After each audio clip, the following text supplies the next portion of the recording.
Hello, RoahmMythril here once again, and... Back for more? Look, Stauf, don't get too excited. We're just doing plot analysis, okay? Anyway, it's time to discuss the overall order of the events of the seventh guest. Now, in doing so, I am going to refer to some out-of-game info. Mostly some info from the novelization that concerns cut or altered scenes. It comes up maybe a couple of times, so nothing too major. Just a couple of scenes for context. Also, some of this is theory and just kind of educated guessing where some scenes fit in. There are some scenes that feel like they happen around the same time, so I'd say time difference there is negligible. Anyway, we'll need a map to keep track of things, so Cambot, if you please. Alright, so we have a basic map of the house here. And now, our players. We'll talk a bit about who they are and why they attended that night. So first up, of course, we have our oh-so-fun-loving host, Henry Stauf. He's the one we get the most backstory for, so just to sum up. Originally just a guy from the town of Harley-on-the-Hudson who was down on his luck, he turned to violent muggings and murder to get enough cash to scrape by as best he could. But then the strange dreams started, telling him how to make haunting toys and enigmatic puzzles. Suddenly, Stauf was a success. He ended up opening a shop, children loved his toys, but it seems the toys didn't love them back. A mysterious virus seemingly connected to them started getting the kids sick, and sadly, there was no cure. As the town mourned their losses, Stauf had one last vision, and so, as the rhyme said, Old Man Stauf built a house. And it was off to a great start. According to the novelization, one of the builders died by falling off of the very pinnacle of the house while construction was being finished. And then came the party.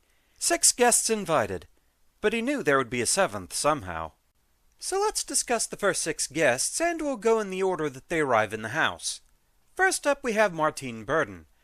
The simple life was never good enough for her, and despite being named Ms. Harley-on-the-Hudson for her beauty, she left the town as soon as she could. However, she returned, humiliated, when a rich boyfriend left her.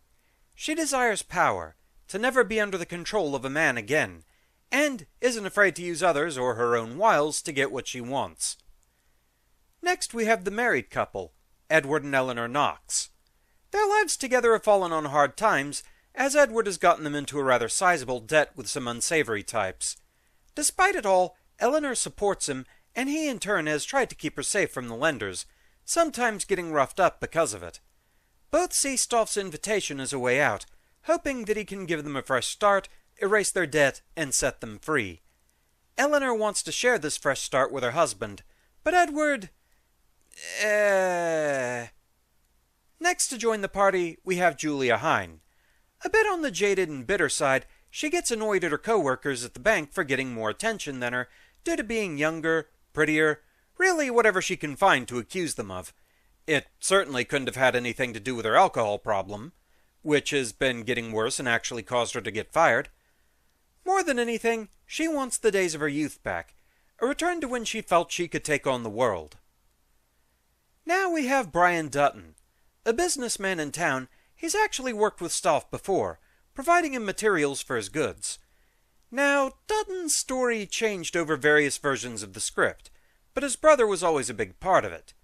In earlier versions, he was jealous of his brother's success, as he was far more well off than him. Everything seemed to go his way.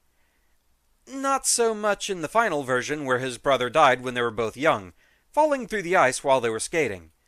Brian is partly haunted by the vision of his brother having gone under, but he certainly didn't do anything to help. Either way, he's driven by the desire for success, money, and influence. Finally, there's Hamilton Temple. Perhaps the most simple of the 6 guests to sum up. As he said, he's been a stage magician all his life. And it's been a fairly long life. As he's gotten older, all those sleight-of-hand tricks have gotten harder and harder to pull off. Yet the lure of magic keeps calling him back. But could there be such a thing as real magic? Temple couldn't help but notice how Stauf's success seemed to come from nowhere, just like magic. He wants to know the secret of that success. It couldn't be normal. So the 6 guests have all arrived, all in varying states of disappointment about the strange mansion they find themselves in. Was this really the best the wealthy toy maker could provide for them? And just where is he anyway? Minus their host, the guests begin to poke around the mansion a bit, making themselves at home. As they do, a few of the guests encounter rather odd things. First off, we have Dutton and Temple. At some point, Dutton was in his own room, and he heard strange singing. Temple, meanwhile, checked out his room, later joined by Dutton, upon which they experience a strange magic act. But was Temple really in control? And then there's Eleanor, and here we have to look at a scene that I think was cut. Either that or it's hidden in some far dead end of the basement maze that I've never seen. Having heard something coming from the basement, Eleanor decided to have a look. In doing so, she got herself lost in the maze, and then saw the walls start to drip with blood. Starting to panic, she screamed as she felt something on her shoulder.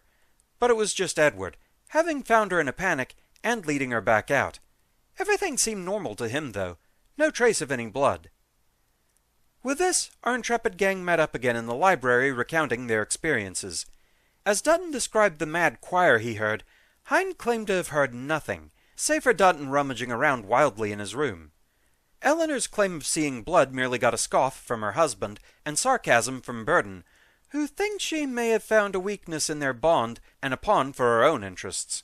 And before Temple could get a word out, well, Hein's just over it. She hasn't seen or experienced anything, nor have Edward or Burden. You might be wondering about things like Burden getting dragged under the bathwater, or Hein's de-aging experience. We'll get to those later. That's a whole other thing. Deciding it's best to just have a meal, the six head for the dining room. Here, each of the guests finds a letter from Stauf addressed to them. Burden decides it's a good time to flirt in front of her target's wife, though Eleanor is more distracted by finding the rules for a puzzle in the form of a cake. While all this is going on, however, something is afoot in the kitchen.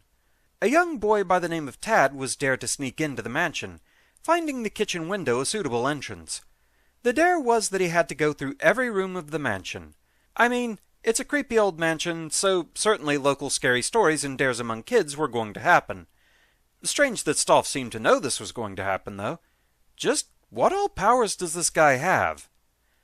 So now, Tad is in play, running through the house, and the guests are starting to get clued in as to what's going on. We see Dutton read his letter in the foyer, and Eleanor reads hers in the kitchen. Edward and Burden stay behind for a bit in the dining room as she works more on tempting Edward to her side, telling him to meet her in her room upstairs, which, well, he does, and yeah, we don't talk about that. Temple, meanwhile, accompanies Eleanor, who is still shaken up by her basement mishap, to her room. He mentions he'll be either in his room or the game room, and the two start to discuss just what it is everyone wants. Hein ends up in the kitchen, messing with the cans and solving the puzzle there, and likely getting some further information from it as to just what's going on. One point I'm not quite sure on is if the puzzle prompted her to taste the soup and have her startling confrontation with Stauf in soup form, or if Stauf's little prank is what prompted her to start working on the kitchen puzzle. Either way, she's on her own path now. Now here's one more point we need to consider. The puzzles the guests were solving might be a little different from what Ego's seeing in his own trip through the house. As such, I'm guessing Hein's answer from the kitchen puzzle likely related more to the truth about what Stauf wants with Tad. After all, we know Eleanor ended up in the basement already, which for Ego, that's what the kitchen puzzle was, simply a key of sorts to unlock the basement. We see a bit more of this with Temple in the game room. He solved the puzzle there, getting his own information. Somehow the puzzle there told him that Stauf wanted the boy. I somehow doubt he would have gotten that out of just placing 8 queens in the right configuration. It is also interesting to note that he mentions a king being on the board, equating him to Tad, which we definitely didn't see that. So either way, Temple solves the puzzle and is horrified by what is revealed. Tad then encounters him there in the game room. He's the first guest Tad has actually met up with, and it's some guy in strange magic regalia, rambling about, "No, you can't have him!" So, Tad is naturally pretty on edge and quick to flee.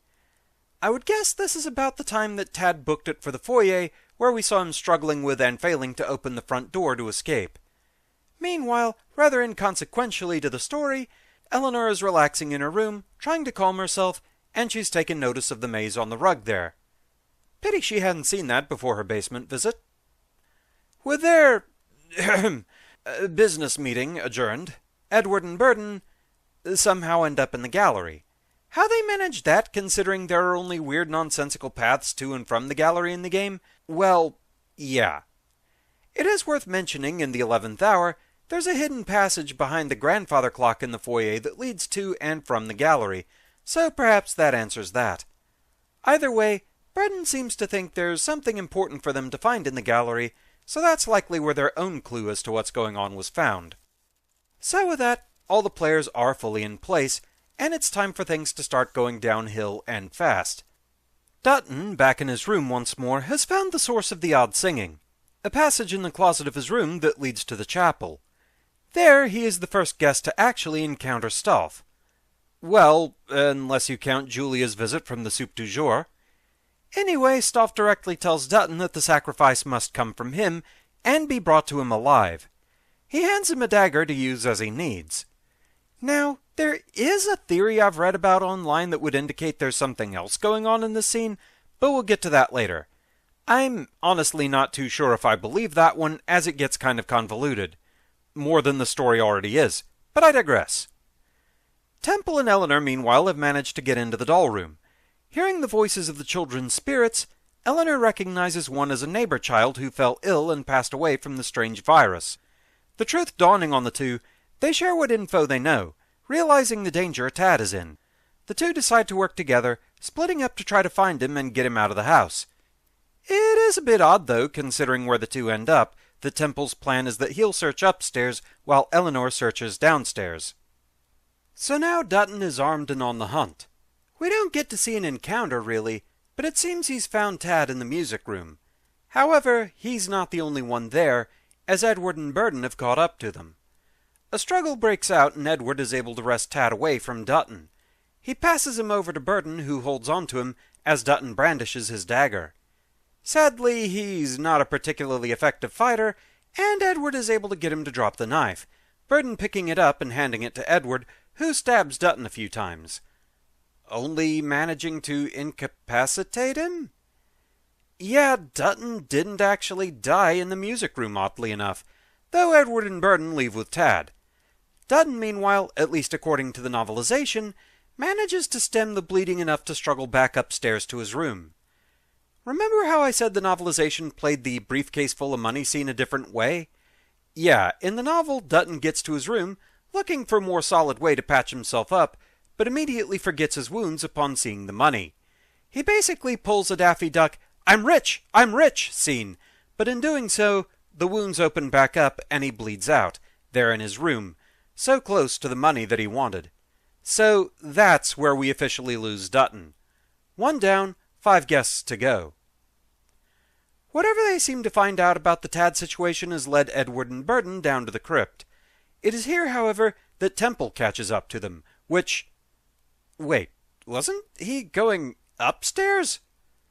Either way, another struggle breaks out between Edward and Temple, and despite his earlier success against Dutton, Edward falls to Temple, who snaps his neck against one of the large stone coffins. Burden seems like she was just going to let Edward handle it on his own, backing off and doing nothing to help him. And Stauf and/or the house took that personally. Edward and Burden decided to play as a team, and so, with one partner dead, the other had to follow. Thus, strange things happen to Burden. All we get to see in the game is her face distorting horrifically, but in the novelization, it goes a bit further. She fully dissolves into a green goo. Understandably freaked out, Tad takes the chance to bolt. Temple catches up to him eventually in the upstairs hallway, finally catching up to him in Hein's room. He begs Tad to trust him, though of course he's not so sure he should. Temple truly does want to help the boy, but alas, it doesn't go so well, as there was one more player to worry about, and he was in her room. Hein manages to strangle the magician to death. Tad runs again, but with most of the other guests already dead, Julia doesn't have much to worry about. The way is pretty open and clear for her. Tad makes a break for the attic, trying to hide there. However, he's greeted with a very unsettling sight, that of Eleanor slowly losing herself as she's transformed into an inanimate object. A dressmaker's dummy in the game, or a doll in the novelization. This is actually where Eleanor dies, killed by Stauf and/or the house, though we don't know exactly why. However, I do have a theory. After all, we saw something like this happen before. The only other time Stauf or the house itself stepped in to kill a guest was Martine Burden, due to her partnership with Edward and one member of the team falling, which I think may be what happened here. Eleanor and Temple may not have been quite as forward in cementing their partnership as Burden and Edward were, but they still did decide to work as a team for a common goal, that of trying to save Tad. Thus, it is my belief that when Hein strangled Temple, Eleanor's fate was sealed as well. After all, we also see Tad in the attic, as well as Hein once she catches up to him and grabs him, and neither of them got hit with some weird curse of the attic. So it's either that or Stauf got capricious and just decided to kill Eleanor just 'cause. Which, to be fair, I wouldn't put it past him. Also, just a moment to appreciate that Temple said he was going to check upstairs and ended up in the crypt, and asked Eleanor to check downstairs, but she ended up in the attic. Though to be fair, the mansion is a pretty eldritch location, so who knows. Either way, Hein gets a hold of Tad and takes him through the attic to what is canonically referred to as the room at the top. Here, she meets up with Stauf, handing Tad off to him, asking for her wish. And instead she gets a disgusting acid bath from the evil toy maker. The only winner was Stauf, as he got exactly what he wanted, the soul of Tad. And so the story ends. Except not. Stauf drew power from the stolen souls of children, their constant suffering. So too would be the case with Tad's soul. His flavor of suffering was that he would be forced to relive the events of the night of his death in an endless loop. Stripped of his memories, taking on the identity of ego, he would venture through the mansion, seeing visions of the past as he solved Stauf's puzzles, only to always fail in the end, unable to fully remember his past to understand what is happening. And each time he failed, he would begin the loop anew, his memory once more a blank aside from his assumed name of Ego. Thinking about the name Ego, it is interesting that there are two ways it makes sense. For one, if you take the psychological term of the ego, that essentially is a person's sense of identity, which ego is kind of an identity without a person. Meanwhile, it was Tad's foolish pride, or his own ego, that got him trapped in the mansion in the first place, entering purely on a dare. He could have easily just walked away that night, but didn't, and got in way over his head. It's unknown just how many loops Ego went through, but as we begin the game, he's starting a new one, finding himself in the library, reading the story of Stauf's rise to power, and then making his way out into the foyer to witness the ghosts of the 6 guests arriving. This time, however, something is different. Ego manages to solve each and every one of Stauf's puzzles. It's interesting to notice that as you solve the puzzles, Stauf usually has a little quip about it here and there. Things like, "So you live to play another day," or "Don't think you'll be so lucky next time." Even the classic Saturday morning cartoon villain cry of, "Foiled again!" Yet, when Ego solves the final puzzle in the attic, Stauf's only response is a sharp, "No!" He knows things are different. Ego learns the truth of who he is, and this knowledge gives him enough power to fight back against Stauf. Somehow, the power of this strange loop that he was caught in gave him the tantalizing possibility of a way out, but only if he could beat Stauf at his own game.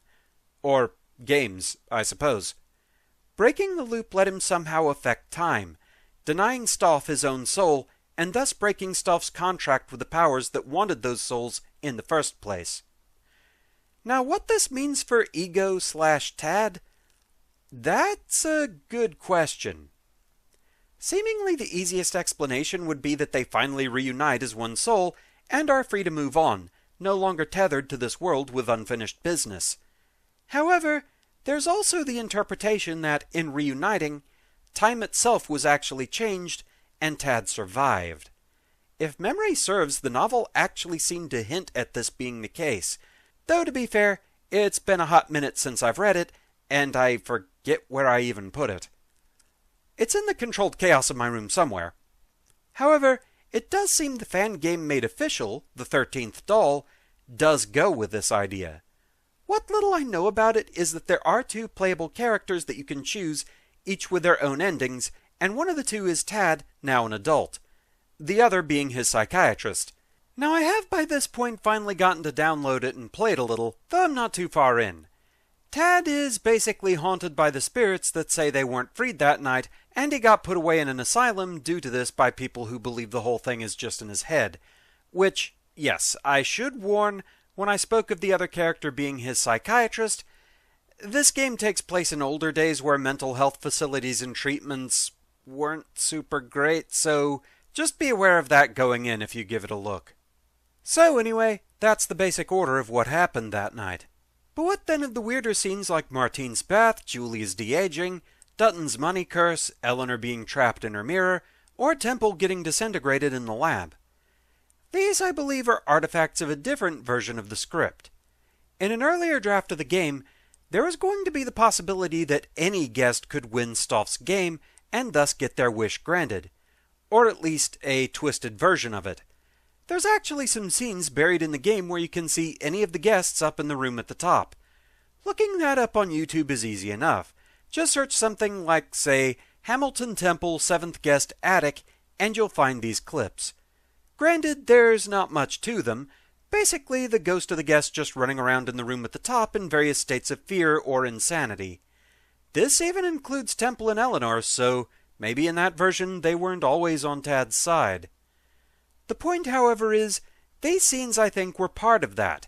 An epilogue of sorts showing that guest's wish being turned against them somehow. Martine, I believe, was implied to be pulled under the water by demons. She didn't want to be at the mercy of a man anymore, but no one said anything about demons, I suppose.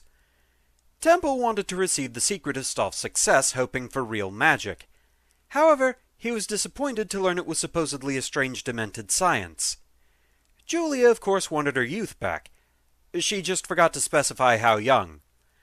Dutton wanted money and power, but somehow the money he got was cursed or something? Yeah, that one's still weird. So too is Eleanor's mirror scene where she's reciting the Old Man Stauf rhyme backwards. I'm not quite sure how that reflects, no pun intended, her wish for a fresh start with her husband and no debt. And Edward just flat out doesn't get such a scene of experiencing something odd himself in the game. He really is just there to be Burton's muscle and do her dirty work, isn't he? He does still have one of those hidden attic scenes, though, just like the others. Perhaps the wildest thing, though?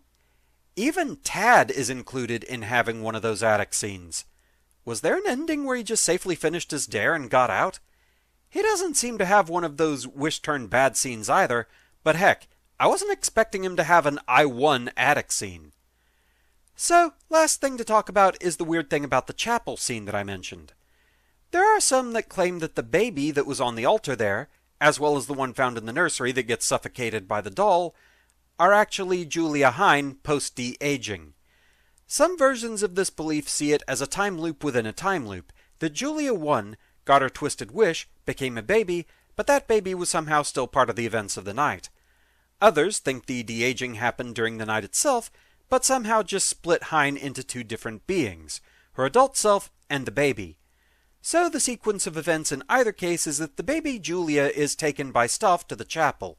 Supposedly, he tries to get Dutton to kill her with a dagger he gives him, which kind of totally ignores what he was saying about that the sacrifice must be brought to him alive, but details. Dutton doesn't do it, and so Stauf takes the baby to the nursery, and the doll finishes it off. Yeah, not sure I totally buy all that. It is notable that the same baby was used for all three scenes, but honestly, I'd more guess that was just a matter of convenience, using one baby for all three scenes acting-wise. Bargain baby, for all your baby needs. The story already can be convoluted enough without trying to make a bigger deal out of that, methinks. Now, I could be completely wrong, maybe that is actually a canon thing, but I've never actually seen anything state it solidly as such myself. But so, this is where we leave the Stauf Mansion for now. I may eventually do an LP for the 11th hour as well if there's interest in it, but for now, it's time to call it a day. So thank you very much for watching, I hope you enjoyed this journey through the 7th guest, thank you for your continued support, and I shall see you again in the next project. Until then, fare thee well. Come back! You just couldn't resist, could you?